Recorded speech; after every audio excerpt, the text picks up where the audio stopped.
ইতিকাফ গুরুত্বপূর্ণ একটি আমল। বলেন কি?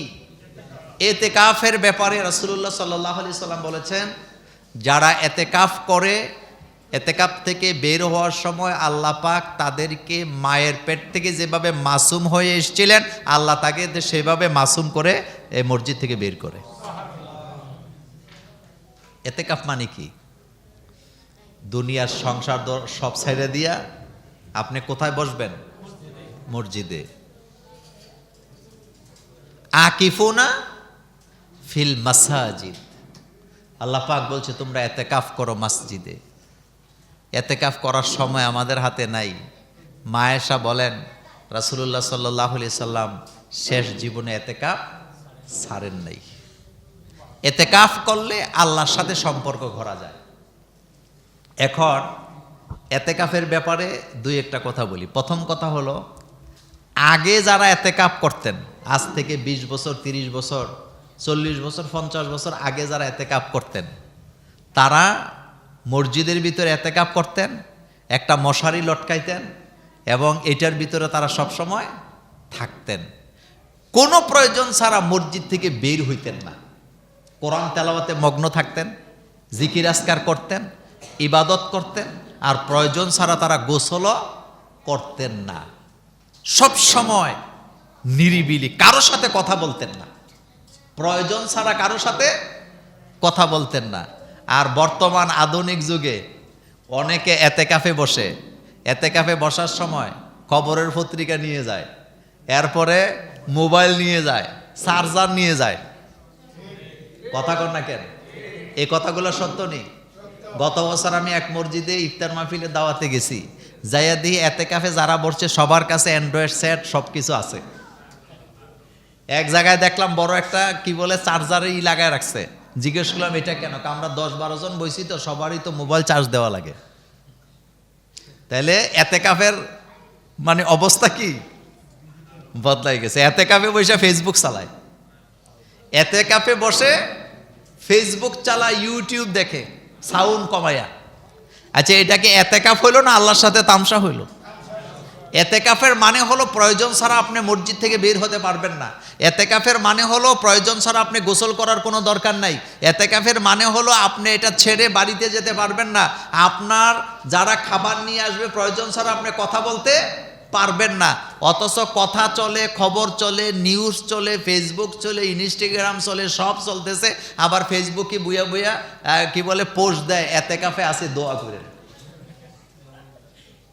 ইতিকাফে আছে দোয়া করেন। তো এটা কি ইতিকাফ হলো? তাহলে ইতিকাফে বসে কি করবেন? একটানে বলে দিই, ইতিকাফে বসে প্রথম কথা হলো সব সময় জিকির চলবে। কার? সুবহানাল্লাহ, আলহামদুলিল্লাহ, লা ইলাহা ইল্লাল্লাহ, সুবহানাল্লাহ, আলহামদুলিল্লাহ, লা ইলাহা ইল্লাল্লাহ। সব সময় জিকির করবেন। 2 নম্বর দোয়া করবেন, আল্লাহুম্মা ইন্নাকা আফুউন কারীম তুহিব্বুল আফওয়া ফাআফু আন্নী, অথবা ফাআফু আন্না। আল্লাহুম্মা ইন্নাকা আফুউন কারীম তুহিব্বুল আফওয়া ফাআফু আন্না। আল্লাহ, আপনি ক্ষমাকে ভালোবাসেন, দয়া করে আমাদেরকে ক্ষমা করে দেন। ক্ষমাকে ভালোবাসে কে? ওয়াল কাযিমিনাল গায়যা ওয়াল আফিনা আনিন নাস আল্লাহু ইউহিব্বুল মুহসিনিন। আল্লাহ পাক বলেন, যারা গুসাকে হজম করে, যারা মানুষকে ক্ষমা করতে শিখে, আমি আল্লাহ তাদেরকে ক্ষমা করে দেই। ক্ষমাকে ভালোবাসেন কে? কেউ আপনার সাথে বেয়াদবি করে ফেলছে, আপনি ক্ষমা করে দেন, এটা ভালোবাসে কে? আল্লাহ। এটা আল্লাহ ভালোবাসার। আল্লাহর সাথে যখন কেউ বেয়াদবি করে, আল্লাহ ক্ষমা করে দিতে কি করেন? ভালোবাসেন। এই জন্য রাসূল সাল্লাল্লাহু আলাইহি ওয়াসাল্লাম দোয়া করতেন শেষ দশকে, আল্লাহুম্মা ইন্নাকা আফুউন কারীম তুহিব্বুল আফওয়া ফাআফু আন্নী, আল্লাহুম্মা ইন্নাকা আফুউন তুহিব্বুল আফওয়া ফাআফু আন্নী। অনেক রকমের দোয়াটা হয়, বলেন আল্লাহুম্মা ইন্নাকা আফুউন তুহিব্বুল আফওয়া ফাআফু আন্নী।